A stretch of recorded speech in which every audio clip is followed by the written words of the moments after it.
Hi friends, welcome to my channel RP's Kitchen and Blogs. ఈరోజు మన ఛానల్లో సజ్జల ఉప్మా ఎలా చేయాలో చూద్దాము. ఫస్ట్ సజ్జల్ని కడిగి నీట్గా వాటర్ వేసేసి ఓవర్ నైట్ సోక్ చేసి పెట్టుకోవాలి.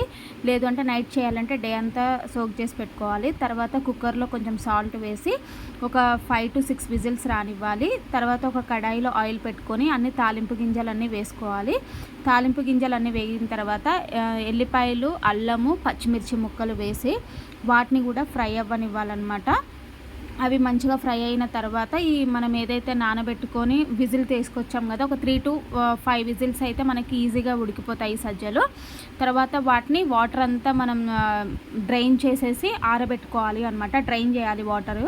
సో దాని తర్వాత దీంట్లో వేయాలి. సో చూసారు కదా, ఈ విధంగా వేగిన తర్వాత డ్రైన్ చేసినటువంటి ఈ సజ్జల్ని ఇప్పుడు మనం ఫ్రై చేసినటువంటి వాటిలో వేయాలన్నమాట. ఆయిల్లో వేసి మంచిగా కలపాలి. సో టేస్ట్ అయితే చాలా అంటే చాలా బాగుంటుంది. మీరు కూడా ఒకసారి ట్రై చేసి ఎలా వచ్చింది అనేది నాకు తెలియజేయండి.